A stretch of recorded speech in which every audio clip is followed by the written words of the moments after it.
اعوذ باللہ من الشیطان الرجیم بسم اللہ الرحمن الرحیم اللہم صل علی محمد النبی الامی وعلی آلہ وسلم تسلیما اما بعد عن انس عن النبی صلی اللہ علیہ وسلم قال ثلاث من کن فیہ وجد بہن حلاوة الایمان ان یکون اللہ ورسولہ احب الیہ مما سواہما وأن يحب المرء لا يحبه إلا لله وأن يكره أن يعود في الكفر بعد أن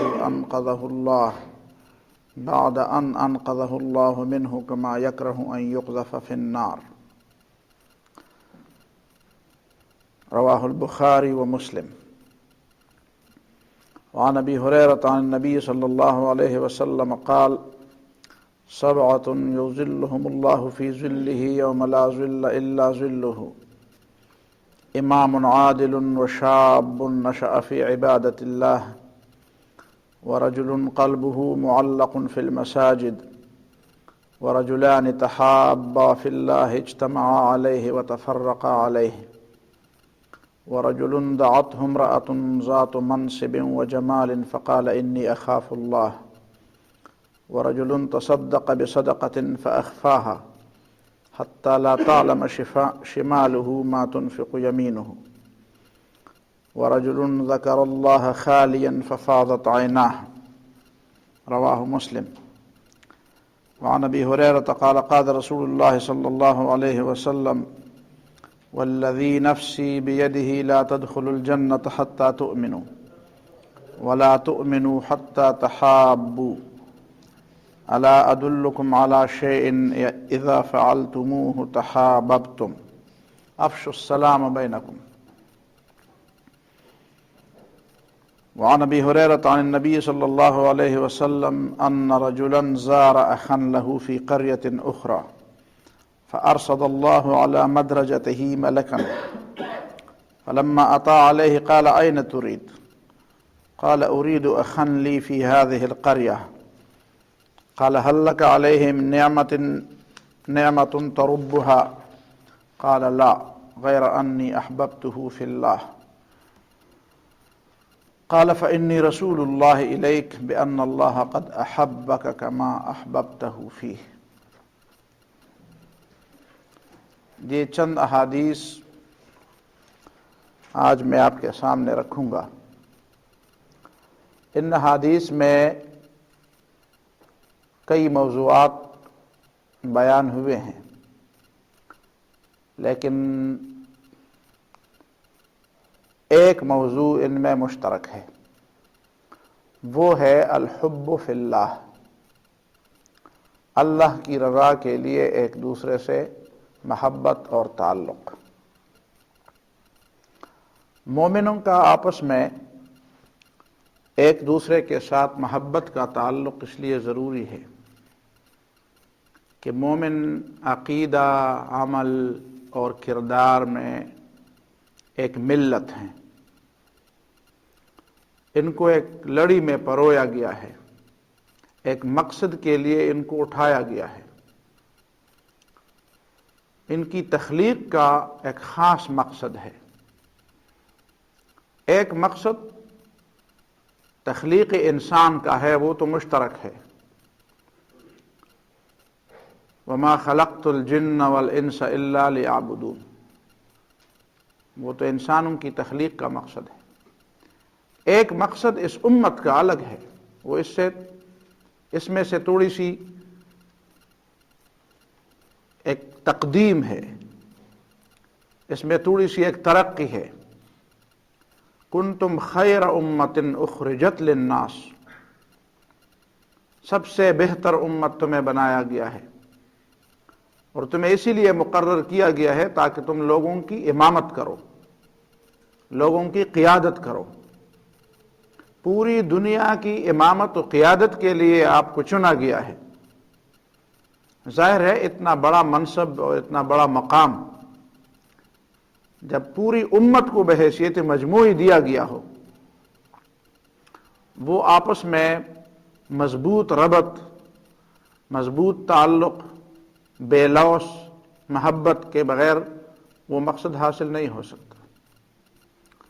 ظاہر ہے کہ اختلافات بھی ہوں گے، اور اختلافات زندہ قوموں کی علامت ہے، زندہ لوگوں کی علامت ہے۔ قبرستان میں اختلافات نہیں ہوتے، باقی زندہ انسانوں میں تو اختلافات ہوتے ہیں، اور وہ کوئی بری چیز بھی نہیں ہے اگر اسے اپنی حدود کے اندر رکھا جائے۔ اختلاف جب بری چیز بنتی ہے تو اس وقت بنتی ہے جب اس کو حد سے آگے بڑھایا جائے، جب اس کو اپنے حدود میں نہ رکھا جائے۔ لیکن اختلاف کے باوجود بھی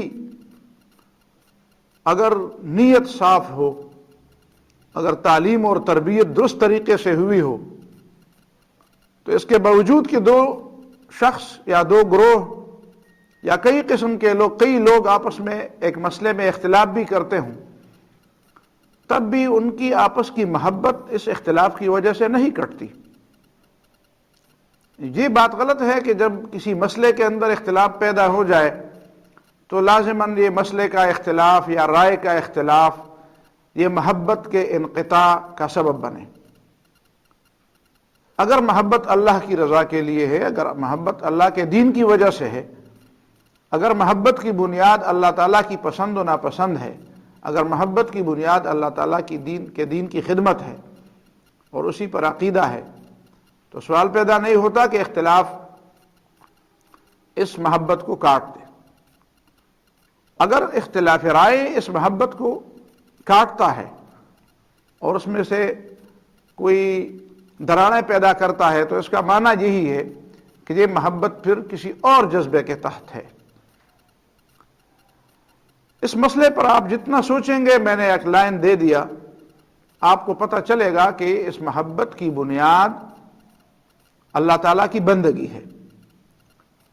ان الذین آمنوا وعملوا الصالحات سیجعل لهم الرحمن ودا، ابھی آپ نے تلاوت میں اس آیت کو سن لیا۔ یہ ایمان اور عمل صالح کا لازمی تقاضا ہے، یہ اس کا ایک انعام ہے، اس کا ایک انعام ہے۔ ایسی مثالی محبت دنیا میں کہیں اور نہیں ملتی جو ایمان اور عمل صالح کی بنیاد پر لوگوں کے درمیان اللہ تعالیٰ ان کے دلوں میں ڈال دیتا ہے۔ اس اعتماد کی مثال نہیں ملتی۔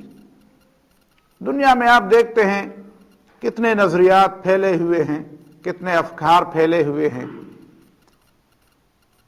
کتنے مذاہب پھیلے ہوئے ہیں، لیکن اسلام نے محبت کی جو فضا پیدا کی اپنے ماننے والوں کے دلوں میں، اس کی کوئی مثال تاریخ میں نہیں ملتی۔ اگر ہم اس کی مثالیں پیش کرنے لگے تو پوری ایک لمبی بحث بن جائے گی، ایک لمبی بات بن جائے گی۔ صحابہ کرام اور صحابہ کرام کے شاگردوں، ائمہ اعظام،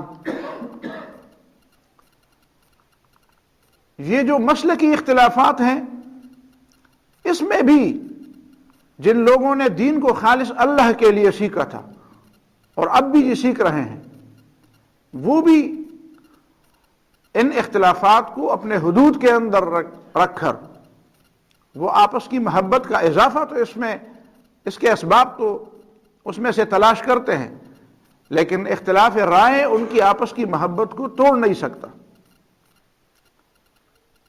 پرانے زمانے میں اگر امام ابو حنیفہ اور امام مالک رحمہ اللہ اختلاف رائے کے باوجود، دیکھیں امام ابو حنیفہ رحمہ اللہ کے استاد ہیں، ان سے انہوں نے روایت نقل کی ہے عبداللہ ابن مبارک نے، اور وہ عبداللہ ابن مبارک جو امام بخاری کے استاد ہیں، ایک دفعہ امام ابو حنیفہ رحمہ اللہ نے ان کو نماز میں آگے کیا کہ نماز پڑھائیں میرے، تو عبداللہ ابن مبارک تو رفع الیدین کے قائل تھے، امام ابو حنیفہ رحمہ اللہ تو اس کے قائل نہیں تھے۔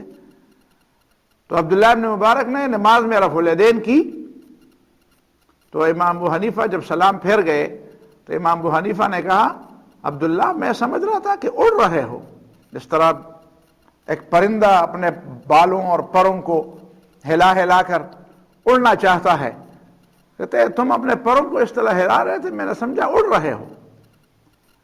تو عبداللہ ابن مبارک نے کہا جب پہلی دفعہ نہیں اڑا تو بعد میں کیا اڑتا، یعنی اب پہلی دفعہ تکبیر تحریمہ کے ساتھ تو رفع الیدین کے آپ بھی قائل ہیں، تو اس وقت آپ کو یہ خیال نہیں آیا کہ میں اڑ رہا ہوں، جب رکوع میں جا رہا تھا تو اس وقت آپ، تو یہ مذاق و گپ میں۔ اسی طرح امام مالک کے ساتھ بڑی اچھی اچھی قسم کی باتیں ہوئی۔ پہلی دفعہ جب امام مالک رحمہ اللہ کے درس میں امام ابو حنیفہ تشریف لے آئے، وہ جانتے نہیں تھے، نام تو پتہ تھا لیکن شکل سے نہیں جانتے تھے کہ یہ کون ہے۔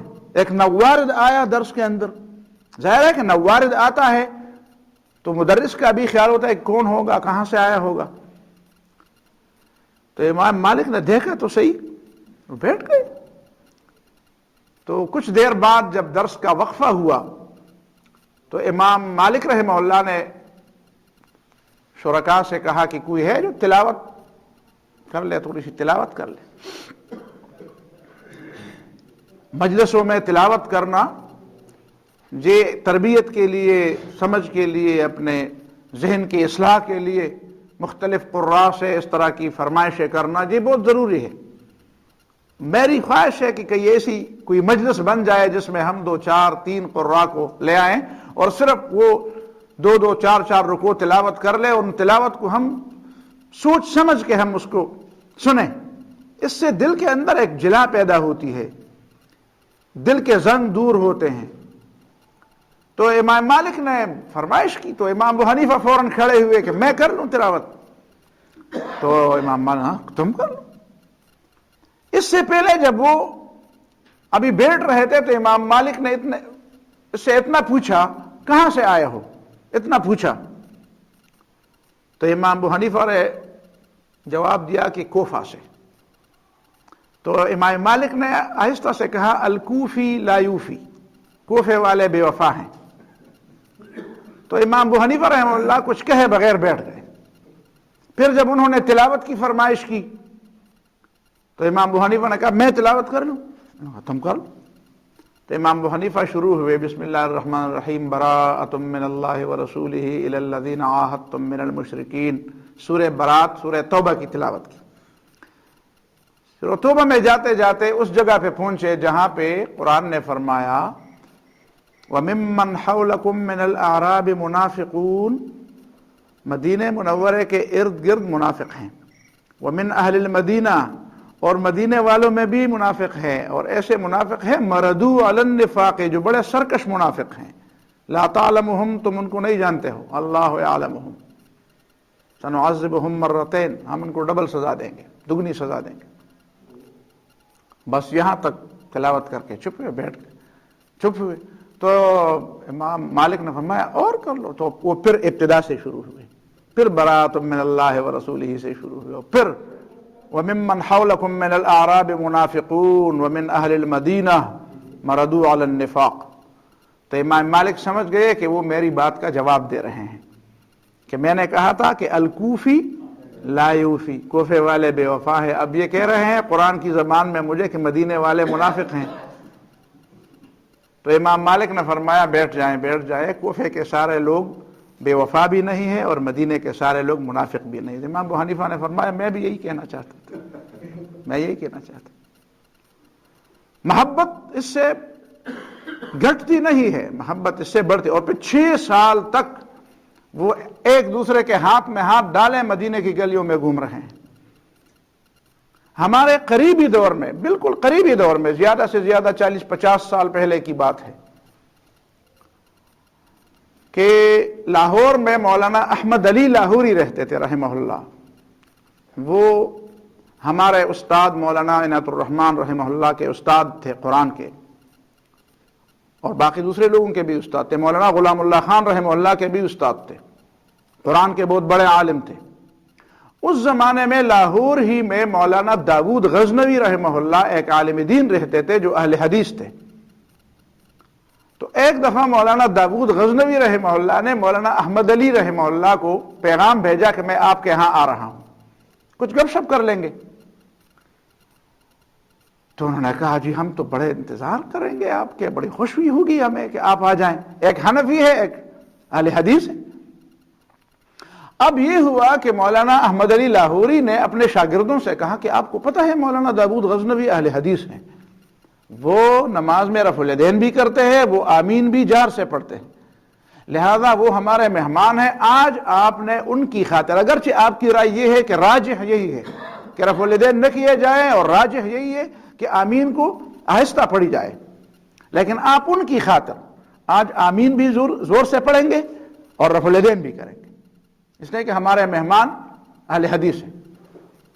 ادھر داؤد غزنوی مولانا نے کیا کہا، اپنے جو لوگ ان کے ساتھ جا رہے تھے انہوں نے کیا کہا کہ دیکھو ہم جو جا رہے ہیں مولانا احمد علی کے ہاں، وہ حنفی ہے، وہ آمین زور سے نہیں پڑھتے، آہستہ پڑھتے ہیں اور رفع الیدین نہیں کرتے، ہم ان کے مہمان ہیں، تو آپ اور میں سب، اس لیے کہ وہ بھی حدیث کی ثابت ہے اور یہ بھی حدیث سے ثابت ہے، آج ہم ان کے مسلک پر عمل کریں گے۔ آج ہم آمین زور سے نہیں پڑھیں گے اور رفع الیدین بھی نہیں کریں گے، اس لیے کہ ہم وہاں ان کے مہمان ہوں گے۔ اب ہوا یہ کہ جب یہاں پہ تشریف لے آئے تو جو حنفی ہے وہ رفع الیدین کرتے ہیں اور آمین زور سے پڑھتے ہیں، اور جو اہل حدیث ہے وہ آمین خفیہ پڑھتے ہیں اور رفع الیدین نہیں کرتے۔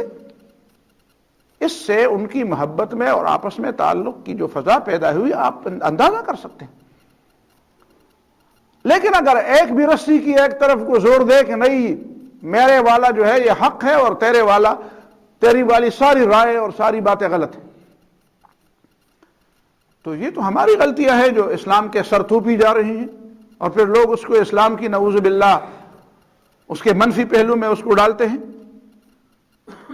تو آج کے درس میں نے یہ محبت للہ، الحب للہ کا انتخاب کر کے کہ ٹھیک ہے ان مسلمانوں کے اندر بڑی باتیں ہوتی ہیں، اختلافات بھی ہوتے ہیں، رائے کا اختلاف بھی ہوتا ہے، کبھی شاید ایک دوسرے کی زبان سے ایسی باتیں بھی سننے میں آتی ہیں جو نامناسب ہوتی ہیں، کبھی کسی کا کوئی کام بھی کسی کی نظر سے برا گزرتا ہے، اچھا نہیں گزرتا، لیکن اگر ہمارے دلوں کے اندر ایمان اور عمل صالح راسخ ہے تو پھر چاہیے یہ کہ اس کے جو اثرات اللہ اور رسول صلی اللہ علیہ وسلم نے بیان فرمائے ہیں کہ اس کی وجہ سے محبت میں اضافہ ہوگا، محبت بڑھے گی، تو اسی سے ہمیں چاہیے کہ ہم ان ثمرات سے مستفید ہوں۔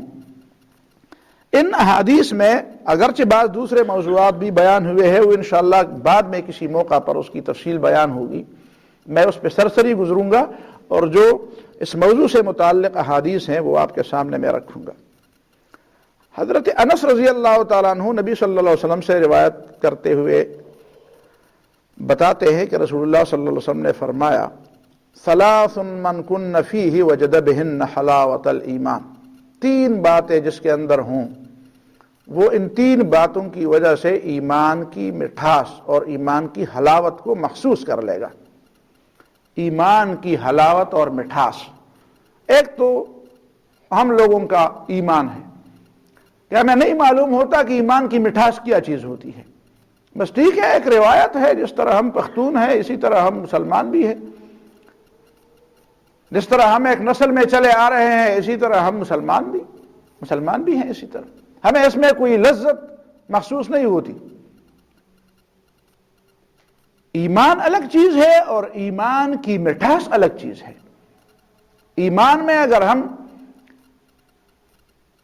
وہ اعمال صالحہ اور وہ گہرائی اور وہ اخلاص اور وہ ذوق پیدا کر دیں تو یقیناً جس مٹھاس سے پہلے زمانے کے لوگ مستفید ہوئے تھے اور وہ ذوق انہوں نے حاصل کیا تھا، وہ ذوق آج بھی زندہ ہے، وہ ذوق تو اس کے اندر ہے، کمی تو ہماری ہے، ایمان کے اندر تو وہ ذوق ہے۔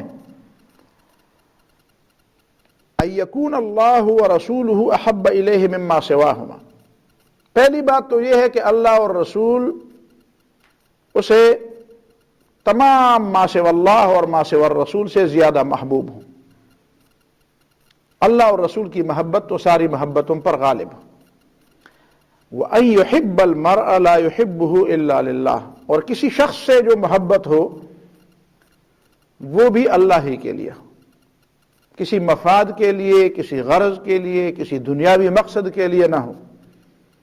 وَأَن يَكْرَهَ أَن يَعُودَ فِي الْكُفْرِ، اور تیسری بات یہ کہ وہ اس بات کو ناپسند کر دے کہ کفر میں واپس چلا جائے، بعد ان انقذہ اللہ منہ، اس کے بعد کہ اللہ تعالیٰ نے اسے کفر سے نجات عطا فرمائی ہے، کما یکرہ ان یقذف فی النار، جس طرح وہ اس بات کو ناپسند کرتا ہے کہ وہ آگ میں ڈالا جائے۔ آگ میں ڈالا جانا انسان کو طبعی طور پر ناپسند ہے، تو کفر میں جانا انسان کو طبعی طور پر اس سے نفرت ہو، جس طرح آگ سے اور گندگی سے نفرت ہوتی ہے۔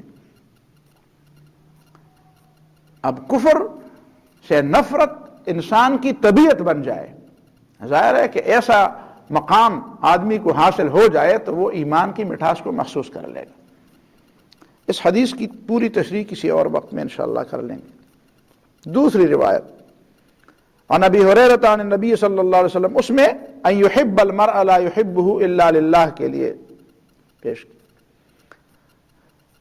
ابو ہریرہ رضی اللہ تعالیٰ عنہ رسول اللہ صلی اللہ علیہ وسلم سے روایت کرتے ہیں کہ سبعۃ یظلھم اللہ فی ظلہ یوم لا ظل الا ظلہ، 7 قسم کے لوگ ایسے ہوں گے کہ قیامت کے دن جب اللہ کی رحمت کے علاوہ کوئی سایہ نہیں ہوگا، اللہ تعالیٰ ان 7 قسم کے لوگوں کو اپنے سایہ رحمت میں جگہ عطا فرمائیں گے۔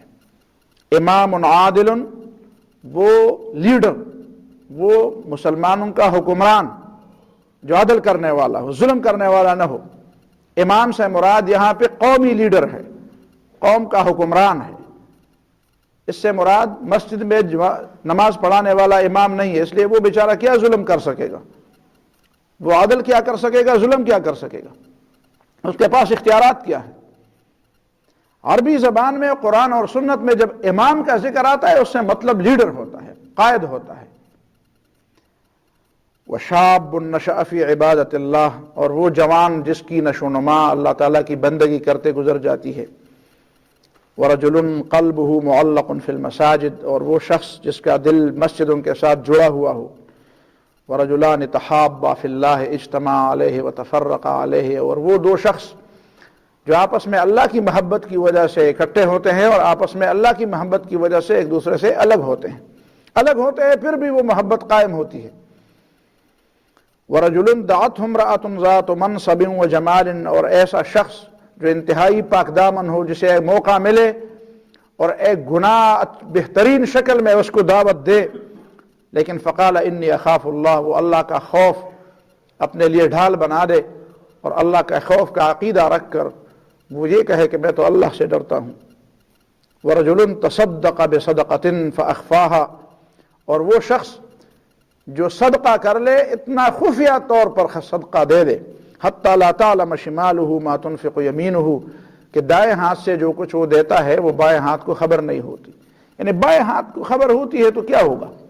مطلب یہ ہے کہ جتنا وہ چھپا سکتا ہو اتنا ہی آخری حد تک وہ چھپا لے، حتیٰ کہ بائیں ہاتھ سے بھی چھپائے۔ اگر بائیں ہاتھ پتہ چلے گا تو بائیں ہاتھ کا دماغ بھی وہی ہے جو دائیں ہاتھ کا ہے۔ وَرَجُلٌ ذَكَرَ اللَّهَ خَالِيًا فَفَاضَتْ عَيْنَاهُ، اور وہ آدمی جو لوگوں سے الگ بیٹھ کر، لوگوں کے سامنے نہیں، لوگوں سے الگ بیٹھ کر وہ اللہ کو یاد کرتا ہے اور پھر اپنے گناہ بھی یاد کرتا ہے کہ میرے اللہ سے ملاقات ہوگی تو میں کس منہ سے اپنے رب کے ساتھ ملوں گا، سامنا کیسے کروں گا، اتنے گناہوں کا بوجھ اور گناہوں سے آلود چہرہ لے کر میں کیسے اپنے رب کا سامنا کروں گا۔ تو ففاضت عیناہ، اس احساس کی وجہ سے پھر اس کے آنسو بہہ جاتے ہیں۔ تو اس شخص کو اللہ تعالیٰ اپنے سایہ رحمت میں جگہ عطا فرمائے گا۔ تحابا فی اللہ اجتماع علیہ وتفرق علیہ، اللہ کی محبت ان کو آپس میں جوڑنے اور الگ ہونے کی بنیاد۔ یہ نہیں کہ سامنے ہو تو محبت ہو، یہ الگ ہو جائیں تب بھی وہ محبت باقی رہتی ہے۔ عن ابی ہریرہ قال قال رسول اللہ صلی اللہ علیہ وسلم، نبی صلی اللہ علیہ وسلم نے فرمایا، والذی نفسی بیدہ، اس ذات کی قسم جس کے قبض قدرت میں میری جان ہے، لا تدخلوا الجنۃ حتی تؤمنوا، تم اس وقت تک جنت میں نہیں جا سکو گے جب تک ایمان نہ لے آؤ۔ ایمان کے بغیر جنت میں داخلہ ممنوع ہے۔ ظاہر ہے ہر جگہ پہ داخلے کے کچھ اصول ہوتے ہیں، کسی ملک میں داخلے کے اصول ہوتے ہیں، کسی گھر میں، کسی مکان میں، کسی آفس میں، کسی جگہ پہ داخلے کے لیے کچھ اصول تو ہوتے ہیں۔ بس جنت بھی ایک ایسی جگہ ہے جہاں پہ اس کے بنانے والے، اس کے پیدا کرنے والے یہ اصول بنائے ہیں کہ جو مجھے مانے گا وہ اس میں داخل ہوگا، نہیں مانے گا اور نہیں داخل ہوگا۔ وَلَا تُؤْمِنُوا حَتَّى تَحَابُّوا، اور تمہارا ایمان اس وقت تک مکمل نہیں ہوگا جب تک تم ایک دوسرے سے محبت نہ کرو۔ الا ادلکم علی شیء اذا فعلتموہ تحاببتم، کیا میں تمہیں ایسی کوئی چیز نہ بتاؤں کہ اگر وہ تم کر لو، اس پہ عمل کر لو تو آپس میں محبت پیدا ہوگی؟ افشوا السلام بینکم، سلام کو رواج دو آپس میں. مسلمان سے ملے تو السلام علیکم کہتے. آپ اس کا اندازہ لگائیں، آج آپ یہاں سے نکلیں گے تو آپ اندازہ لگائیں کسی شخص کا آمنا سامنا ہو اور وہ بھی اس طرح دیکھے اور تم بھی دیکھو، وہ بھی گزر جائے تم بھی گزر جائے. اس کے مقابلے میں تم یہ دیکھو کہ تم اس کو السلام علیکم کہہ دو محبت کے ساتھ، وہ جواب دے یا نہ دے. کبھی کبھی آپ بچوں کا سامنا ہوتا ہے راستے میں، اور مجھے یہ تجربہ ہوا ہے بہت پہلے سے. جب میں راستے سے گزرتا ہوں اور چھوٹے بچے ہوتے ہیں، ان کی توقع نہیں ہوتی کہ ہمیں بھی کوئی سلام کہہ دے گا. میں نے ایک دفعہ، بہت پہلے کی بات ہے، بچے کھیل رہے تھے تو میں گزر کر میں نے کہا السلام علیکم ورحمۃ اللہ. تو بچوں نے بڑے پیار سے وعلیکم السلام کہا، اور میں تھوڑا سا 2 قدم آگے بڑھا تو بچے آپس میں کہنے لگے پسڑو کے خوئی صاحب شو کہنا گورا سلام رات چاہو. ایسے خوش ہوئے وہ بچے، ایسے خوش ہوئے. میں نے ان بچوں کی خوشی آج تک میں نہیں بھولا. تو دیکھیں یہ معمولی بات نہیں ہے، بہت بڑی بات ہے، بہت بڑی بات ہے. اور آپ راستے جا رہے ہوں، کوئی انجان آدمی آپ کو السلام علیکم کہہ دے، آپ کے دل میں کیسے اپنائیت کا ایک احساس ہوتا ہے. یہ اپنائیت وہ چیز ہے جو اسلام ہمارے دلوں کے اندر بوتا ہے، یہ ایک تخم ہے. اس سے آپ کی محبت، اور یہ جو ہمیں ایک دوسرے سے الگ کرنے کی کوششیں ہوتی ہیں، اس سے ناکام ہو جاتی ہیں. سلام کلام، جس طرح سلام کے بعد کبھی کلام بھی ہوتا ہے. کبھی اس کے بعد پھر دوسری دفعہ جب آپ ملتے ہیں سلام کرتے ہیں، تیسری دفعہ آپ ملتے ہیں سلام کرتے ہیں، اس سے پھر شاید ایک تعلق بھی بڑھ جاتا ہے. تو یہ اس محبت کے تخم کے لیے بڑا ضروری ہے. اور نبی صلی اللہ علیہ وسلم نے کس انداز سے جنت کا دخول اور سلام آپس میں جوڑ دیے ایک زنجیر کے ساتھ. جنت، ایمان، محبت اور سلام، یہ 4 چیزوں کی ایک زنجیر بنا دی. 4 چیزوں کی ایک زنجیر بنا دی. اسی زنجیر میں آپ، اسی کڑی میں اور اسی رسی میں ایک پروئے ہوئے، اسی رسی میں جس طرح موتیاں پروئی جاتی ہیں، اسی رسی میں پروئے ہوئے آپ کو جنت میں لے جانے کی بشارت دی جاتی ہے.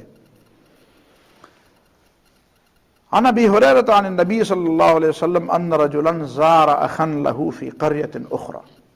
حضرت ابو ہریرہ رضی اللہ تعالیٰ عنہ روایت کرتے ہیں، نبی صلی اللہ علیہ وسلم نے فرمایا، ایک شخص پرانے زمانے کی بات ہے، نبی صلی اللہ علیہ وسلم سے پہلے کی بات ہے،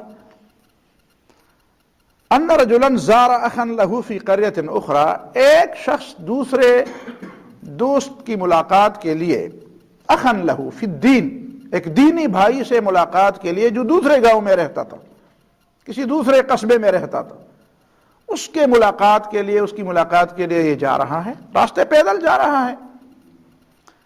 فارصد اللہ علی مدرجتہ ملکا، اللہ تعالیٰ نے اس کے انتظار میں راستے میں ایک فرشتہ بٹھایا. شاید وہ کسی اوپر والی جگہ سے نیچے کی طرف جا رہا تھا، اس لیے اس کا مدرج کا لفظ بتا دیا.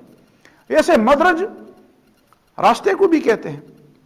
راستے میں اللہ تعالیٰ نے ایک فرشتہ انسان کی شکل میں بٹھایا. فلما اتا علیہ، جب یہ شخص جاتے جاتے اس فرشتے کے قریب پہنچا، قال این ترید، فرشتے نے اس سے پوچھا، وہ تو انسان تھا بظاہر، حقیقت میں تو فرشتہ تھا، تو اس سے پوچھا کہاں جا رہے ہو؟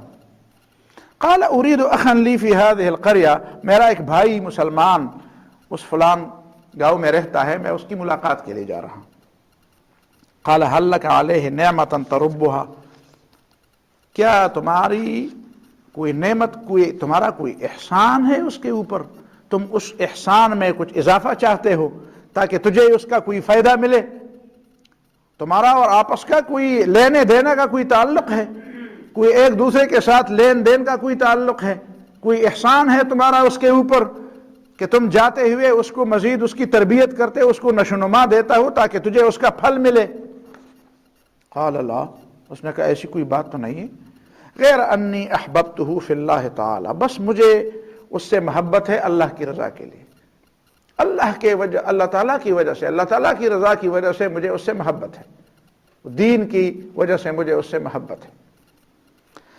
قال فإنی رسول اللہ الیک، اس نے اس کو جواب دیا کہ میں اللہ تعالیٰ کا فرشتہ ہوں، تیری طرف بھیجا گیا ہوں، تیرے راستے میں مجھے بٹھایا گیا ہے تاکہ تجھے خوشخبری دے دوں بِأَنَّ اللَّهَ قَدْ أَحَبَّكَ كَمَا أَحْبَبْتَهُ فِيهِ، کہ اللہ تعالیٰ تجھ سے اسی طرح محبت رکھتا ہے جس طرح تو اس سے محبت رکھتا ہے۔ اللہ تعالیٰ نے اس کو دنیا میں بشارت دی، اللہ تعالیٰ تجھ سے اس لیے محبت رکھتا ہے، اس لیے کہ تو اللہ کی وجہ سے اس سے محبت رکھتا ہے۔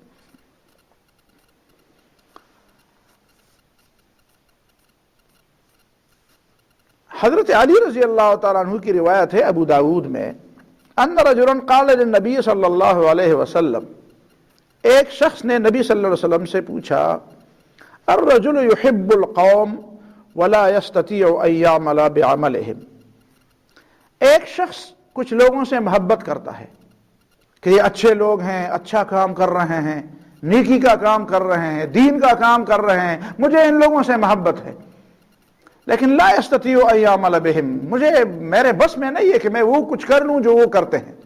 کچھ لوگ اللہ کے دین کی خدمت کرتے ہیں، پوری دنیا کے اندر پھیلے ہوئے لوگ، یا میرے شہر کے لوگ، یا فلان آدمی وہ نیکی کا کوئی کام کر رہا ہے، مجھے اس وجہ سے اس سے محبت ہے، لیکن میں چاہتے ہوئے بھی وہ کچھ نہیں کر سکتا جو وہ لوگ کر رہے ہیں، تو میرے لیے پھر کیا ہے، میرا اس عمل کا کوئی نتیجہ ہے؟ نبی صلی اللہ علیہ وسلم نے پوچھا، قال، تو رسول اللہ صلی اللہ علیہ وسلم نے فرمایا، المرء مع من احب، کسی شخص کی جس سے بھی محبت ہو اس کی معیت یعنی اس کا قرب اس کو حاصل ہوگا اور وہ انہی میں سے شمار ہوگا، المرء مع من احب۔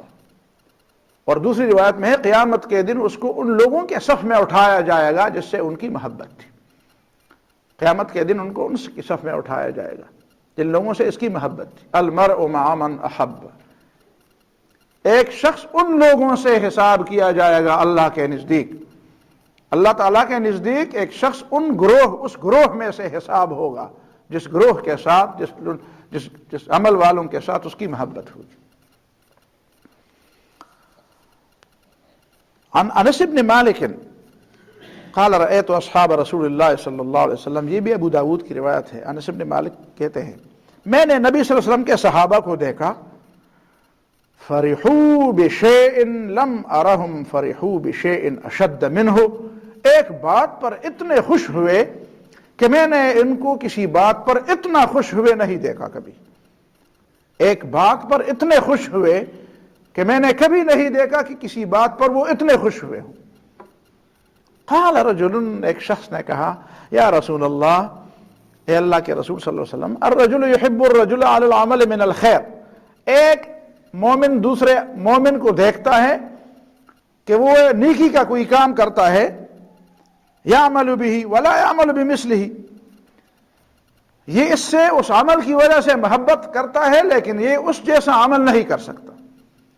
الرجل يحب الرجل، ایک شخص دوسرے شخص سے محبت کرتا ہے، علی العمل من الخیر، کسی نیک عمل کی وجہ سے، یعمل به کہ وہ نیک عمل کرتا ہے، لیکن ولا یعمل بمثلہ، یہ خود وہ عمل نہیں کر سکتا۔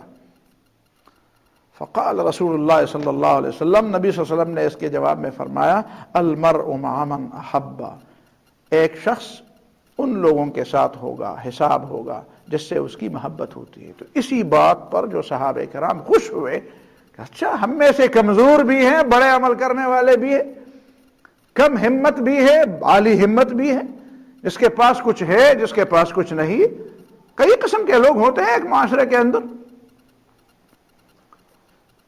تو جن لوگوں کے پاس کچھ نیکیاں زیادہ ہیں، جن کی نیکیاں ان کی نظر میں کم تھی، وہ ان کے ساتھ ان نیکیوں کی وجہ سے محبت کرتے تھے۔ کئی قصے ہیں ان کے، کئی واقعات ہیں۔ حضرت عمر رضی اللہ تعالیٰ عنہ اور حضرت ابو بکر صدیق رضی اللہ تعالیٰ عنہ کا واقعہ تو ہر بچے کو یاد ہے۔ حضرت عمر کبھی بھی ابو بکر صدیق سے آگے نہیں جا سکے، تو اس کی وجہ سے اس کے ساتھ محبت کرتے ہیں۔ تو صحابہ کرام سمجھ گئے کہ پھر تو ہم سب ایک ہو گئے، جو بہت بڑے کام کرنے والے ہیں ان سے تو ہماری محبت ہے، اور المرء مع من احب، تو ہمیں بھی ان کے درجے عطا کیے گئے۔ اس بات کو صحابہ کرام بہت خوش ہوئے۔ عن ابی امامۃ عن رسول اللہ صلی اللہ علیہ وسلم انہ قال، مشہور روایت ہے ابو امامہ رضی اللہ تعالیٰ عنہ کی، رسول اللہ نے فرمایا من احب للہ وابغض للہ واعطى للہ ومنع للہ فقد استکمل الایمان، جس نے اللہ کے ساتھ اللہ کی وجہ سے کسی سے محبت کی، وابغض للہ اور اللہ تعالیٰ کی وجہ سے کسی سے بغض کیا، دشمنی کی، نفرت کی، وَأَعْطَى لِلَّهِ اور کسی کو دیا تو اللہ کے لیے دیا، وَمَنَعَ لِلَّهِ اور کسی کو نہ دیا تو اللہ کے لیے نہ دیا، منع کیا تو اللہ کے لیے منع کیا، فَقَدِ اسْتَكْمَلَ الْإِيمَانِ پس اس نے اپنا ایمان مکمل کیا۔ اب اس میں تھوڑی سی وضاحت کرتے ہیں، یہ نہیں فرمایا من احب للہ۔ عام طور پر جتنی روایات کی ہم تشریح کرتے ہیں یا سنتے ہیں تو محبت ہم انسانوں کے ساتھ محبت کی بات کرتے ہیں۔ اس حدیث میں من احب، جس نے محبت کی اور جس نے بغض کیا، کس سے وہ ذکر نہیں کیا گیا ہے۔ علم المعانی عربی ادب کا ایک فن ہے، اس میں ایک قاعدہ ہے کہ جہاں پہ مفعول حذف ہوتا ہے تو اسی لیے حذف کیا جاتا ہے لِيَذْهَبَ ذِهْنُ السَّامِعِ كُلَّ مَذْهَبٍ مُمْكِنٍ، تاکہ سننے والے کا ذہن ان تمام چیزوں کی طرف منتقل ہو جائے جس کے بارے میں ممکن ہے کہ اس کا نام یہاں پہ حذف کیا گیا ہو۔ اس کا مطلب کیا ہے؟ مطلب یہ ہے کہ من احب، جس نے محبت کی، کس سے محبت کی تو وہ نہیں بتایا گیا، تاکہ آپ کے ذہن میں وہ ساری چیزیں آ جائے۔ کسی شخص سے محبت کی، کسی عمل سے محبت کی، کسی کردار سے محبت کی، تو یہ کسی نظریے سے محبت کی، دیکھیں نا یہ ساری چیزیں، دو تین چیزیں تو بالکل ذہن میں تازہ ہونی چاہیے۔ افراد کے ساتھ محبت بھی اللہ کے لیے، اقدار کے ساتھ بھی محبت ہو تو اللہ کے لیے، کرداروں کے ساتھ، کچھ کردار ہیں، لوگوں کو کردار پسند آتے ہیں، میرا آئیڈیل ہے جی فلان شخص، کسی کردار کی وجہ سے، کردار سے محبت رکھو گے اللہ کے لیے، وہ بھی دنیا کے لیے نہیں ہونا چاہیے۔ کسی خو اور کسی عادت کے ساتھ محبت ہو، وہ بھی کسی چیز کے ساتھ محبت ہو، کسی چیز کے ساتھ محبت ہو، تو یہ اسی طرح بغض بھی۔ حتیٰ کہ میں نے سوچا اس حدیث کو لکھتے وقت میں نے سوچا کہ شاید اس میں یہ بھی ہے کہ اپنے ذات کے ساتھ بھی مجھے اپنا آپ پسند ہے، مجھے اپنا گھر پسند ہے، مجھے اپنے بچے پسند ہے، مجھے اپنی رہائش گاہ پسند ہے، مجھے اپنے کام پسند ہے، کس وجہ سے پسند ہے، تو یہ ساری چیزیں اس میں شامل ہیں۔ وَأَبْغَضَ لِلَّهِ، مجھے اپنی ایک عادت سے نفرت ہے، یہ بھی ہونا چاہیے کہ اپنی کچھ عادتوں سے، اپنے کچھ چیزوں سے، ضروری ہے کہ دوسرا مجھے بتائے کہ تم نے یہ جو فلان کام کیا یہ غلط کیا، تمہارے اندر جو تکبر ہے، تمہارے اندر جو غرور ہے، تمہارے اندر جو یہ فلان یہ چیزیں ہیں، یہ تمہیں کوئی بتائے گا؟ شاید تم اتنے بڑے آدمی ہو کہ تمہیں کوئی نہ بتا سکے، تمہیں خود چاہیے کہ تم اپنے آپ کا حساب کر لو۔ اب غزل اللہ، اپنے کسی خو سے بتاؤ کہ یہ میرے اندر یہ عادت تو ہے، یہ اچھی عادت نہیں ہے، یہ کمال ہے، اس کمال کو اپنے اندر پیدا کرنا چاہیے۔ اپنی عادتوں کا جائزہ لیں، اپنے پسند و ناپسند کا جائزہ لیں۔ اپنے اندر بھی ایسی چیزیں ہو سکتی ہیں جو پسند و ناپسند کے معیار پر تولی جائیں، صرف دوسروں کے نہیں کہ دوسروں کے چیزیں آپ یا دوسروں کے اخلاق اور کردار اور چیزوں کو آپ اور ہم تولتے رہیں۔ پھر یہ کہ عقیدہ، عمل، اس میں عجیب، اس حدیث کے اندر تو سمندر کیا ہے، سمندروں کو بند کیا گیا ہے۔ محبت اور نفرت، دینا، منع کرنا، چار باتیں بیان کی گئی ہیں۔ دو باتوں کا تعلق دل سے ہے، باطن سے۔ محبت اور نفرت کا تعلق باطن سے ہے، دینے اور منع کرنے کا تعلق ہاتھ سے ہے، عمل سے ہے۔ گویا کہ ایمان اور عمل اور اس کا آپس میں مطابقت، اثبات اور نفی، عقیدہ اور عمل، اچھے اور برے، پسند اور ناپسند، تو یہ ساری چیزوں کو اس میں جمع کیا گیا. اس لیے وجہ سے اس کے بعد حکم لگایا ہی گیا ہے کہ فقد استکمل الایمان، بس ایمان اس کے علاوہ اور کیا چیز ہے. جو کچھ کرنا ہے وہ بھی اس میں بیان ہوا، اور جو کچھ جس سے منع ہونا ہے وہ بھی، جو محبوب چیزیں ہیں وہ بھی، جو مبغوض چیزیں ہیں وہ بھی. ایک مومن کو گناہ مبغوض ہوتے ہیں، ناپسندیدہ ہوتے ہیں، پسندیدہ نہیں ہو سکتے. کیسے مومن ہو جو گناہ اس کو پسندیدہ لگے؟ کیسا مومن ہو جو اس کو نیکی پسندیدہ نہ لگے؟ نیکی پسندیدہ نہ لگے اور گناہ پسندیدہ لگے تو کیسے مومن ہو؟ اس کے باطن کی اصلاح کیا ہو؟ تو یہ ساری چیزیں اس کے ذہن میں ہونی چاہیے. احب للہ، حب اور بغض. دیکھیں، محبت اور نفرت میں آدمی کا پتہ عام حالات میں نہیں چلتا. عام حالات میں تو سب لوگ نارمل ہوتے ہیں. پتہ اس وقت ہوتا ہے جب کسی سے محبت ہوتی ہے. ہماری مشکل یہ ہے کہ ہم کسی انسان سے محبت کرتے ہیں تو پھر اس پر ایمان لاتے ہیں، اس پر ایمان لاتے ہیں. ایمان سے کم ہمارے ہاں کوئی چیز نہیں ہے. اور کسی سے نفرت کرتے ہیں تو پھر اس کو نعوذ باللہ من ذالک اگر ہمارے اختیار میں ہو تو اس کو جہنم میں بھی ڈالتے ہیں. تو ایک شخص اگر اپنی محبت کے جذبات کو اتنا قابو کر لے کہ ٹھیک ہے میرے اس شخص سے تو میری محبت ہے، لیکن یہ بات جو اس نے مجھے کی ہے یہ ماننے کی نہیں، اور اس نے کی بھی تو مجھے نہیں ماننی چاہیے. بجائے اس کے کہ میں اس بات کو مان لوں، اس کی اصلاح کر لوں کہ بھئی تم مجھے بڑے اچھے لگتے ہو، میں تمہارا احترام کرتا ہوں، لیکن یہ بات جو تم نے کی یہ کرنے کی نہیں. میرے سامنے تم نے کی ہے، کسی اور کے سامنے اس کو کرو گے تو اچھی بات نہیں ہوگی، تمہارے لیے اچھی بات نہیں ہوگی. ہم اس کے قائل نہیں ہیں.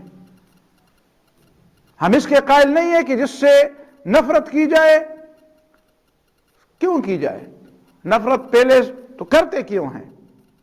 یعنی وہ محبت اور نفرت کے بارے میں ایک دفعہ میں نے آپ کو بتایا تھا حافظ ابن حجر عسقلانی کے حوالے سے، بخاری کی شرح کے حوالے سے، کہ اللہ کے لیے محبت اور اللہ کے لیے نفرت کی علامت کیا ہے، اس کی نشانی کیا ہے. اس کی نشانی یہ ہے کہ وہ دینے سے بڑھتی نہیں ہے، نہ دینے سے گھٹتی نہیں ہے. مجھے کسی سے اللہ کی وجہ سے محبت ہے، تو اگر اس نے مجھے کچھ دیا تو محبت بڑھ گئی، تو پتہ چلا کہ دینے سے بڑھتی ہے، یہ اللہ کی وجہ سے نہیں تھی. اگر میں نے اس سے کوئی تمنا کی تھی، کوئی توقع تھی میری، اس توقع پہ پورا نہیں اترا، اس نے مجھے وہ چیز نہیں دی جو میں نے اس سے توقع کی تھی، تو میری محبت گھٹ گئی. اس کا پتہ ہے کہ یہ محبت اللہ کے لیے نہیں تھی.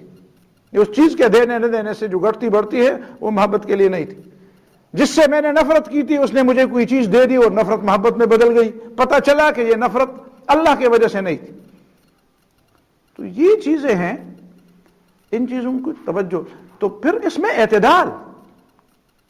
محبت اور نفرت کی وجہ سے آدمی اعتدال میں نہیں رہتا. یہاں پہ اسلام کی تکمیل کی جو بات کی گئی ہے اسے میں اعتدال کی طرف بھی توجہ دلائی گئی، اعتدال کی طرف بھی. یہ بہت بڑی بات ہے. من احب للہ، محبت میں بے اعتدالی کیوں ہوتی ہے؟ محبت میں بے اعتدالی اس لیے ہوتی ہے کہ محبت اللہ کے لیے نہیں ہوتی. اگر محبت اللہ کے لیے ہو اور شعوری طور پر ہو، اس میں بے اعتدالی نہیں ہوتی. اس میں اتنی محبت پھر نہیں ہوتی کہ اس کو بالکل خدا بنایا جائے یا اس پر ایمان لایا جائے.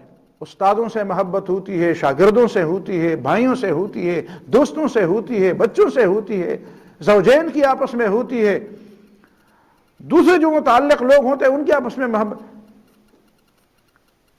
تو یہ محبت اور یہ نفرت اس کو اعتدال میں رکھنے کی ضرورت ہے.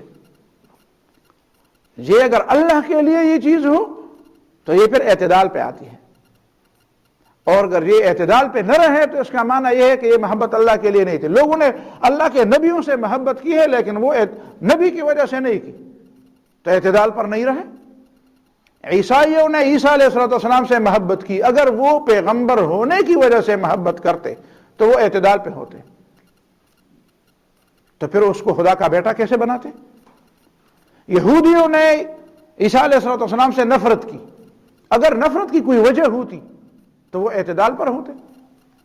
اعتدال کا معنی یہ تھا کہ اس کو خدا نہ بناتے اور بندہ بنا لیتے، بندہ تو وہ تھا بھی۔ تو محبت اور نفرت، اس میں آدمی اعتدال پر اس لیے نہیں رہتا کہ محبت اور نفرت خدا کے لیے یہ بہت مشکل کام ہے۔ زبان میں تو یہ آسان بات ہے، لیکن یہ بہت مشکل کام ہے۔ ایک آدمی کہتا ہے میرا پسند و ناپسند کا اپنا ایک معیار ہے، میرا اپنا ایک میرے اپنے اصول ہیں، اس میں نہیں اس کے میں کسی کی بات ماننے دیتا نہیں، اس میرے اپنے اصول ہیں۔ ہر ایک کے اپنے اصول ہوتے ہیں بھائی، اللہ اور رسول کے اصول کہا گئے۔ مومن کے لیے تو اللہ اور اس کے رسول صلی اللہ علیہ وسلم کے اصول سب سے مقدم ہے۔ تو محبت میں اور نفرت، پھر اس محبت اور نفرت کا لازمی تقاضا ہوتا ہے ہاتھ سے کچھ دینا۔ عربی زبان میں ایک مثال مشہور ہے، حب القلب یظہر بالید، دل کی محبت کا اظہار ہاتھ سے ہوتا ہے، ہاتھ سے ہوتا ہے۔ پچھلے دنوں میں مجھے کسی نے لطیفہ سنایا، وہ لطیفہ تو میں نے درس میں کبھی سنانے نہیں مجھے تھے، کسی نے بتا کہ ارسلے دوستانی سنگو سنشیوے دو ساغدے چھ پتا چر گھٹے اخری۔ لوگ اس طرح کہتے ہیں محبت کا اظہار دل سے، اگر دل میں بات ہے تو اس کا اظہار ہاتھ سے ہوتا ہے۔ اسی وجہ سے من احب للہ و ابغض للہ کے فوراً بعد فرمایا واعطى للہ و منع للہ، محبت اللہ کے لیے ہو لیکن دینا لینا اللہ کے لیے نہیں، دینا لینا کسی اور مقصد کے لیے ہے۔ پشتوں میں ہمارے کچھ دوست ہیں، وہ عجیب عجیب مثالیں بیان کریں، سر میں در نظر شاہ گورا ڈوڑے لبگوتے نہ وروڑے، سر میں در نظر شاہ گورا ڈوڑے لبگوتے نہ وروڑے۔ تو محبت کیا ہوئی؟ محبت اللہ کے لیے ہے تو دینا بھی اللہ کے لیے، بغض اللہ کے لیے ہے تو منع کرنا بھی اللہ کے لیے۔ ان دونوں کا آپس میں ایک ربط ہے۔ اس لیے میں کہتا ہوں کہ نبی صلی اللہ علیہ وسلم کی ہر حدیث معجزہ ہے، ہر حدیث موجود ہے۔ عام انسان سے سوال پیدا نہیں ہوتا کہ اس طرح کی مربوط باتیں صادر ہوں زبان سے، اور اس طرح کے ہزاروں لاکھوں باتیں، یہ نبی صلی اللہ علیہ وسلم کا معجزہ ہے، یہ ہر حدیث معجزہ۔ احب للہ و اعطى للہ، دل میں محبت ہوتی ہے تو پھر مال خرچ کرنے میں، پھر زبان چلانے میں، پھر کسی کو کچھ دینے میں، پھر کسی سے کچھ لینے میں، اس میں بھی اللہ تعالیٰ ہی کی محبت، کسی دوسرے کی دعویٰ اللہ تعالیٰ کی محبت ہو، اور لینے میں اور دینے میں، قریب کرنے میں، دور کرنے میں پھر کوئی اور محبت کا فرما ہو، اس کے لیے پھر کچھ اور اصول ہوں۔ پتہ چلا کہ یہ وہ بات نہیں ہے، یہ وہ چین نہیں ہے، ہم اس زنجیر میں، ہم اس رسی کو نہیں پکڑے ہوئے جو جنت کو لے جانے والی، ابھی آپ نے سنی بات، جنت کو لے جانے والی رسی ہے سیدھی، وہ اسی سے گزرتی ہے۔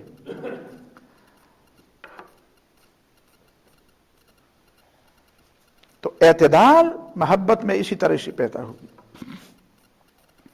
اور پھر وہ جو علماء نے اس پہ تفاسیر میں لکھا ہے، محبت کے دعوے لوگ کرتے ہیں لیکن عمل نہیں کرتے۔ تعصل الہ وانت تظہر حبہ، اللہ تعالیٰ کی نافرمانی کرتے ہو اور دل سے اس کا اظہار بھی کرتے ہو زبان پہ۔ ھذا لعمری فی الفعال بدیع، اللہ کی قسم یہ تو عمل میں میں نے ایسے کبھی نہیں دیکھا۔ لو کان حبک صادقا لاطعتہ، اگر تمہاری محبت سچی ہوتی تو پھر اللہ اور رسول کی تم بات مان لیتے، ان کی باتوں کو، ان کے اصول کو معیار بنا چکے ہوتے۔ ان المحب لمن يحب مطیع، جو کسی سے محبت کرتا ہے وہ اس کی بات مانتا ہے۔ ایسی محبت کرنے والے جو بازاروں میں دیکھتے ہیں دور تک لیکن جاتے نہیں ہیں اس کے بعد، یہ تو محبت نہیں ہے، یہ تو ویسے کچھ اور چیز ہوگی۔ محبت اس کو کہتے ہیں کہ جس کی تفصیل آپ نے سن لی ہے، ان المحب لمن يحب مطیع۔ اسی طرح انس بن مالک کی روایت ہے، ثلاث من کن فیہ، یہ تو میں نے ابھی پڑھ لیا آپ کے سامنے۔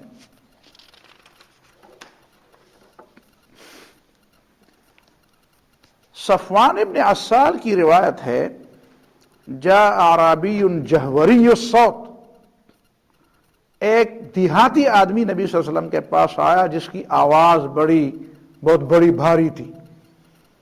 فقال یا محمد، یہ صرف ایک شخص ہے جس نے نبی صلی اللہ علیہ وسلم کو اس انداز سے پکارا. دیہاتی ہے بیچارہ، اور لوگوں نے اس کے دیہاتی ہونے کی 3 باتیں بیان کی. ایک تو اس کی آواز بڑی بھاری بھرکم بھدی، اور دوسری اعرابی تھا، یا محمد پکارا صلی اللہ علیہ وسلم. الرجل يحب القوم ولا يلحق بهم، ایک شخص کی لوگوں سے محبت ہوتی ہے لیکن ان کو پا نہیں سکتا، ان کے ساتھ سفر میں شریک نہیں ہو سکتا، اتنا تیز نہیں جا سکتا، اتنا آگے نہیں جا سکتا جتنا وہ جا رہے ہیں. جانے کی کوشش کرتا ہے، ان کو پا لینے کی کوشش کرتا ہے، ان کے ہمرکاب ہونے کی کوشش کرتا ہے، اس کاروان میں شامل ہونے کی کوشش کرتا ہے، لیکن وہ پا نہیں سکتا، ان کا ہمرکاب نہیں ہو سکتا. جس طرح عربی زبان میں ایک مثال مشہور ہے، ولا يدرك الضالع شأو الضلیع، ایک لنگڑا اونٹ یا ایک لنگڑا گاؤ، ایک لنگڑا بیل، وہ ایک تیز رفتار گھوڑے کی رفتار کو نہیں پہنچ سکتا. ایک لنگڑا ایک تیز رفتار گھوڑے کی رفتار کو نہیں پہنچ سکتا. تو اسی طرح یہ فرماتا، وہ دوسرا ہے جو حدیث ہے. یہ عربی اس طرح کہتے ہیں کہ میں چاہتا ہوں کہ میں آپ کو پالوں، آپ جیسا تیز سفر کر لوں، نیکی میں سبقت لے جاؤں، لیکن میں سبقت نہیں لے جا سکتا، پیچھے رہ جاتا ہوں. میں چاہتا ہوں کہ آگے جاؤں لیکن میں پیچھے رہ جاتا ہوں. فقال رسول اللہ صلی اللہ علیہ وسلم، نبی صلی اللہ علیہ وسلم نے اس کو بھی وہی بات فرمائی، المرء مع من احب، تم ان لوگوں کے ساتھ شمار ہوں گے جن سے تیری محبت ہے. عن ابی ہریرہ قال قال رسول اللہ صلی اللہ علیہ وسلم، نبی صلی اللہ علیہ وسلم نے فرمایا، ان اللہ تعالی یقول یوم القیامہ، قیامت کے دن اللہ تعالیٰ فرمائیں گے، این المتحابون بجلالی، میری عظمت کی وجہ سے، میری شان کی وجہ سے محبت کرنے والے کہاں گئے؟ ایک معنی. اور این المتحابون فیہ، وہ لوگ کہاں گئے جو میری وجہ سے ایک دوسرے سے محبت کرتے تھے. بجلالی، مجھے اپنی عظمت کی قسم، الیوم اظلہم فی ظلی یوم لا ظل الا ظلی، آج میں اپنی جلال کی قسم کھاتے ہیں، میں ان کو اپنے سایہ رحمت میں جگہ عطا کر دوں گا جس دن میرے سایہ رحمت کے علاوہ کوئی سایہ نہیں ہوگا.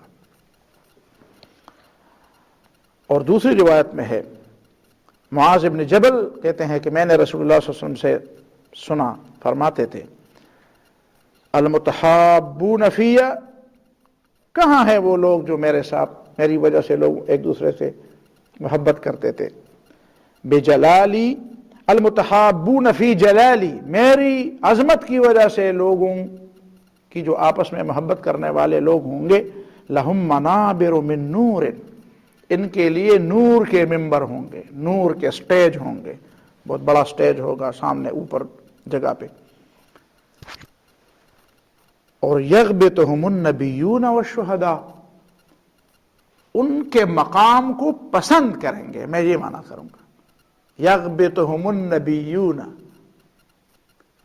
ان پر غبطہ کریں گے، ان کے مقام کی تمنا کریں گے. اس کے بجائے یہ معنی زیادہ مناسب ہے کہ یغبطہم النبیون، ان کے منصب پر خوش ہوں گے، ان کے مقام پر خوش ہوں گے. النبیون والشہداء، پیغمبر اور شہید بھی جب ان کے مرتبے کو دیکھیں گے کہتے ہیں واہ جی واہ، زبردست، ماشاءاللہ، ان کا مقام. حالانکہ پیغمبروں اور شہداء کا مقام تو بہت بلند ہے، لیکن کبھی کبھی ایک بلند مقام والا بھی ایک ایسی چیز کی تمنا کرتا ہے جو جزوی بات ہوتی ہے، جزوی بات ہوتی ہے. مثال کے طور پر میں اس کو سمجھانے کے لیے ایک ایسی مثال دوں. ایک شخص ہے، اس کے پاس بھی بڑی ڈگریاں ہیں اور بہت بڑا مقام بھی ہے اور بہت بڑا منصب بھی ہے، لیکن اس کا ایک شاگرد ہے، اور اس نے اس کے ساتھ ایک محنت کی ہے، اور اس شاگرد نے جناب گولڈ میڈل لیا ہے، 1 لیا، 2 لیے، 3 لیے، 5 لیے، 10 لیے، اور یہ اسٹیج پر کہیں دور بیٹھا ہے اور اس کو بار بار بلایا جاتا ہے کہ جی فلان کا شاگرد ہے، اس نے ایک میڈل لے لیا، دوسرا میڈل لے لیا، تیسرا میڈل لے لیا، تو اب اس کا مقام جو دیکھ رہا ہے اس کا مقام تو بڑا بلند ہے، لیکن وہ اس کو دیکھ کر خوش ہوتا ہے، دیکھو میرا شاگرد کتنا اوپر جا رہا ہے، تو اس کی کامیابی پر وہ خوش ہوتا ہے، اس کے دل میں خوشی ہوتی ہے۔ یہ نہیں کہ کاش میں بھی ایسا ہوتا اور میں یہ نہیں ہوتا جو میرا، یہ بات نہیں ہوتی، اس میں یہ بات ہوتی ہے کہ دیکھو میرا شاگرد کتنا آگے بڑھا، میرا بیٹا کتنا آگے بڑھ گیا۔ اپنے بیٹے کے بارے میں آدمی خوش ہوتا ہے، بچے کے بارے میں آدمی خوش ہوتا ہے، شاگرد کے بارے میں، اپنے چھوٹے کے بارے میں آدمی خوش ہوتا ہے۔ تو ان کے مرتبے کو دیکھ کر انبیاء، حالانکہ اس کی ایک اور بھی مثال ہے، مثال کے طور پر کچھ لوگوں کو اچھی اچھی چیزیں ملتی ہیں، لیکن انبیاء اور شہداء کو جو کچھ ملی ہوئی ہے وہ تو بڑی چیزیں ہیں، ان کو ان کی طرف دیکھنے کی ضرورت ہی نہیں ہے کہ وہ ان کی طرف دیکھیں، لیکن ان کا مقام ایسا ہوگا کہ وہ انبیاء اور شہداء بھی دیکھیں گے اس طرف، واہ جی یہ تو بڑا مقام ہے۔ باقی کچھ لوگوں کو بھی بڑی بڑی چیزیں ملتی ہوں گی، لیکن ان کا مقام ایسا ہوگا کہ ان کی طرف وہ دیکھتے ہوں گے کہ دیکھو یہ کیسے اوپر بیٹھے ہوئے ہیں۔ یہ دو توجیہات ذہن میں رکھیں، پھر کوئی اعتراض نہیں ہوگا۔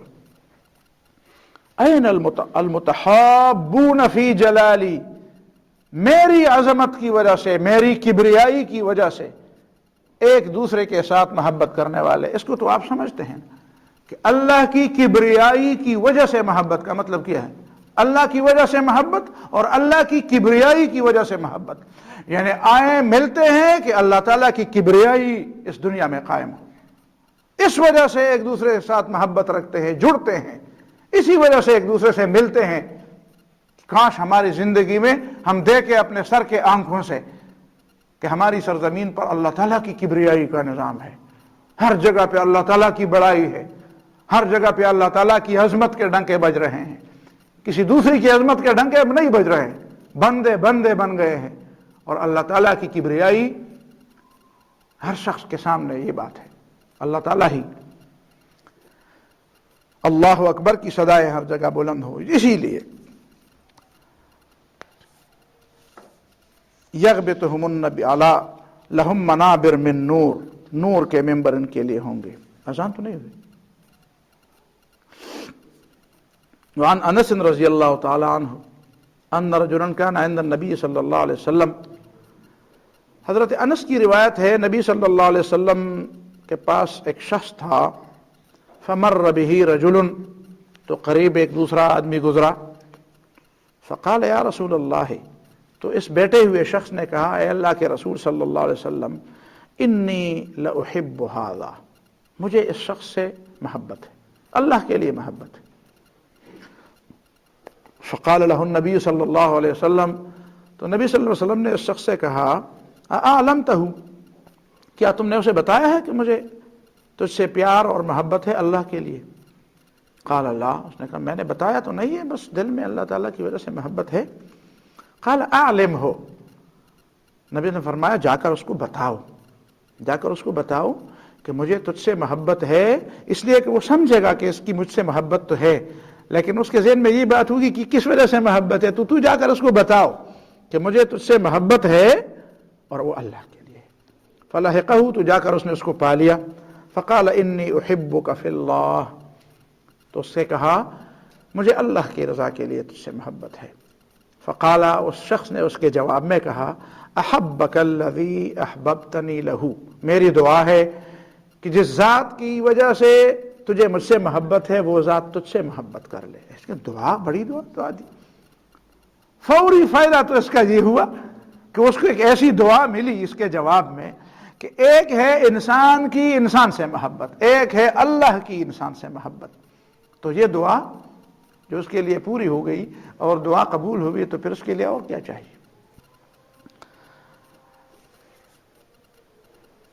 یزید ابن نعام یزبی کہتے ہیں کہ رسول اللہ صلی اللہ علیہ وسلم نے فرمایا اذا آخر رجل الرجل فلیسألہ عن اسمہ، جب دو آدمی آپس میں بھائی بن جائیں، اللہ کی رضا کے لیے محبت پیدا ہو جائے، بھائی بن جائیں، فلیسألہ عن اسمہ واسم ابیہ، تو چاہیے کہ وہ اس سے نام پوچھے۔ کبھی کبھی ہم نام نہیں پوچھتے تو پھر کہتے یار ایک آدمی ایسا ہے لیکن میں نے نام پوچھے، نبی نے آداب بیان کیے، واسم ابیہ، اور باپ کا نام بھی پوچھے۔ وہ ممن ہوا، اور یہ کہاں سے ہے، یا کس قبیلے سے ہے، یا کس علاقے سے ہے، فَإِنَّهُ أَصْلٌ لِلْمَوَدَّةِ، تو اس لیے کہ یہ محبت کی ایک بنیاد ہے، یہ محبت کی ایک بنیاد ہے۔ جب اس کا نام ہی تمہیں نہ آتا ہو، جب اس کی جگہ کا بارے میں تمہیں معلوم نہ ہو، تو آپ کیسے اس سے محبت رکھیں گے؟ محبت بڑھے گی ایسے۔ انس رضی اللہ تعالیٰ عنہ کہتے ہیں ایک دیہاتی آیا اور رسول اللہ صلی اللہ علیہ وسلم سے پوچھا متی الساعہ، اے اللہ کے رسول قیامت کب آئے گی؟ قال رسول اللہ صلی اللہ علیہ وسلم ما اعددت لها، تم نے اس کے لیے کیا تیاری کی ہے؟ قیامت کوئی تماشا تھوڑا ہے کہ تم اس کے آنے کی اتنی جلدی کرتے ہو، تم نے اس کے لیے کیا تیاری کی ہے؟ آئے گی تو ضرور تیاری ہونی چاہیے۔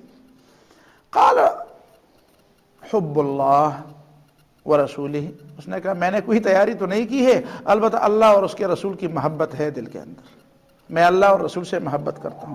قال انت مع من احببت، تم ان لوگوں کے ساتھ ہوں گے جن سے تمہاری محبت ہے۔ ایک روایت میں یہ بھی ہے کہ اس نے یہ کہا ما اعددت لها من کثیر صوم ولا صدقۃ، میں نے زیادہ نفلی روزے تو نہیں رکھے اور زیادہ خیرات تو میں نے نہیں کیے ہیں، ولکنی احب اللہ ورسولہ، میں اللہ اور رسول سے محبت رکھتا ہوں۔ تو نبی صلی اللہ علیہ وسلم نے فرمایا انت مع من احببت، تم ان لوگوں کے ساتھ ہوں گے جن سے تم نے محبت کی ہے، یعنی پیغمبر صلی اللہ علیہ وسلم کے ساتھ۔ بس قیامت آئے گی، کب آئے گی اس کے لیے کیا ہے، جب بھی آئے گی تم نبی صلی اللہ علیہ وسلم کے پاس ہوں گے۔ اللہ تعالی ہمیں اور آپ کو اللہ اور اس کے رسول صلی اللہ علیہ وسلم کی محبت کی توفیق عطا فرمائے۔ بارک اللہ فیکم و جزاکم اللہ خیر۔